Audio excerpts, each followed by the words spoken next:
बिस्मिल्लाहिर्रहमानिर्रहीम।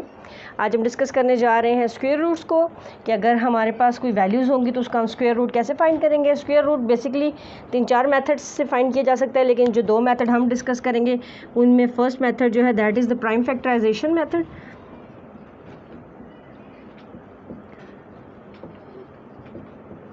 And the second one is long division method.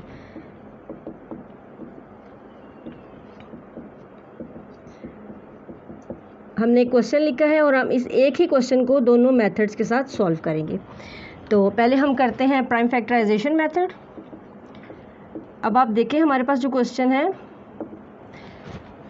441 divided by 625, इनको separately हम इनके फैक्टर्स बनाते हैं और फिर हम इसको आगे रूट में लिखेंगे। यानी अगर हम लिखते हैं फैक्टर्स ऑफ 441, ठीक है, तो 441 के फैक्टर्स हमने बनाने 441। अब आप देखिए ये हमारे पास ऑड नंबर है और एक वीडियो में मैंने आपको बताया था कि हम कैसे चेक करते हैं कि कोई नंबर 3 पे डिविजिबल है या नहीं है। तो उसी मेथड को यूज़ करते हुए, चूँकि ये इवन नहीं है, 2 पे तो डिवाइड नहीं होगा, 3 पे हम मूव करते हैं और 4 + 1 दैट गिव्स अस 9। तो 9 3 पे डिवाइड हो जाता है। इट मीन्स कि ये वैल्यू जो है ये 3 पे डिवाइड हो जाएगी। सो हम 3 से स्टार्ट करते हैं। 3 1 = 3, वी आर लेफ्ट विद 1 जब इसके साथ ऐड होगा तो it becomes 14, 3 4 = 12, we are left with 2 और 2 जब यहाँ पे जाके 1 के साथ इकट्ठा होगा तो दैट बिकम्स 21, 3 7 = 21। ठीक है, सेम इसको भी आप चेक कर सकते हैं इसी मेथड के साथ कि इन तीनों टर्म्स का अगर हम सम करें तो वो 12 आता है। दैट मीन्स ये फिर 3 से डिवाइड हो जाएगा। 3 4 = 12, we are left with 2 and 3, it gives us 27, 3 9 = 27. Okay, now this is 49. 49 is the prime number, so 7 7 = 49 and 7 1 = 7.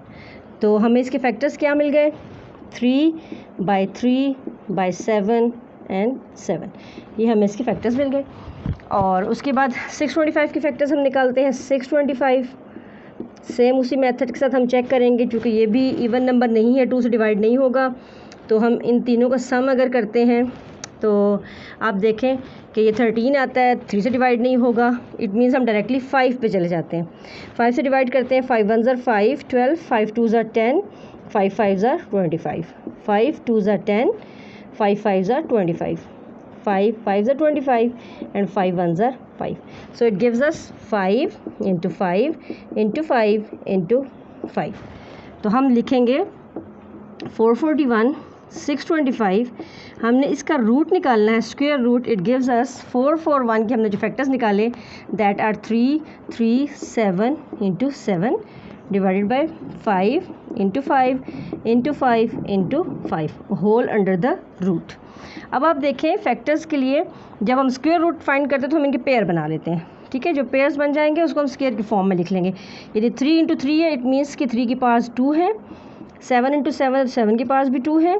और 5 × 5 है तो 5 की पावर भी 2 है। Similarly here 5 × 5 it gives us 5 square whole under the root. सबकी पावर 5 है। इट मीन्स हम इसको ऐसे लिख सकते हैं 3 × 3 5 × 5 whole raised to power 2 and whole under the root. अब जो अंडर रूट होता है उसकी पावर 1/2 होती है, लेकिन उससे पहले हम इनको अंदर मल्टीप्लाई कर लेते हैं। 3 7 = 21 एंड 5 5 = 25 होल पावर 2। और जब हम अंडर रूट हटाते हैं और इसकी हम कोई पावर लगाते हैं तो वो पावर किसके इक्वल होती है? 1/2 के। तो जब हम इसको सॉल्व करेंगे 21/25, ये दोनों पार्ट्स आपस में ऐड हो जाएंगी, मल्टीप्लाई हो जाएंगी। 2 × 1/2, ये कैंसिल हो गया तो हमारे पास आंसर क्या आ गया? 21/25। यानी हमारे पास जो था 441/625, उसका हमने रूट निकाला बाय प्राइम फैक्टराइजेशन मेथड, तो वो हमारे पास क्या आ गया है? 21/25। ठीक है, ये हमारा फर्स्ट मेथड है। अब हम चलते हैं लॉन्ग डिवीजन मेथड पे। लॉन्ग डिवीजन मेथड पे हमने क्या करना है? सिंपली हम इन दोनों को अलग अलग से सॉल्व करेंगे। यानी 441 है, इसकी हम अलग डिवीजन करेंगे, और 625 है तो इसकी हम अलग डिवीजन करेंगे। अब लॉन्ग डिवीजन मेथड में आपने एक ख्याल रखना होता है कि जब लेफ़्ट हैंड साइड से हमने राइट की तरफ मूव करना है तो लेफ़्ट हैंड साइड से हम पहले पेयर्स बना लेते हैं। लेफ़्ट से यानी 2 2 के पेयर्स बनाएंगे। ये पेयर बन गया, ये अकेला रह गया। सेम यहाँ पे ये पेयर बन जाएगा और ये अकेला रह जाएगा, ठीक है। अब आप देखें 4 है यहाँ पे, आपने यहाँ इस जगह पर और यहाँ सेम वैल्यू से सेम नंबर से मल्टीप्लाई करना होता है। अब आप देखें कि अगर हम 2 को 2 से मल्टीप्लाई कर दें तो इट गिव्स अस कम्प्लीटली 4, ठीक है। तो ये तो कैंसिल हो गया। अब ये चूँकि हमने पेयर बनाया है तो ये पूरा पेयर हमने यहाँ नीचे उतार लेना है, ठीक है। ये पूरा पेयर यहाँ आ जाएगा, इट मीन्स यहाँ आ गया 41। और लॉन्ग डिवीजन मेथड में हमने क्या करना है, नेक्स्ट स्टेप में यहाँ पे जो भी वैल्यू होगी उसको 2 से मल्टीप्लाई करके लिखना है, ठीक है। यहाँ पे 2 है तो जब हम 2 से मल्टीप्लाई करते हैं तो ये 4 बन गया। अगर ये 3 होता तो 2 से मल्टीप्लाई करके यहाँ 6 आ जाता, 5 होता तो 2 से मल्टीप्लाई करके यहाँ पे 10 आ जाता, ठीक है। अब ये 4 आ गया। सेम जैसे आपने यहाँ और यहाँ सेम नंबर से मल्टीप्लाई किया था, यहाँ पर आप इसको भी किसी इसी ऐसे डिजिट से मल्टीप्लाई करोगे, यहाँ पे भी और यहाँ पे भी। आप देखो इसको 1 से अगर मल्टीप्लाई किया जाए तो 41 × 41 गिव्स अस 41, ठीक है। तो इसका मतलब है कि 441 का जो रूट आया है वो हमारे पास क्या आ गया है 21, ठीक है।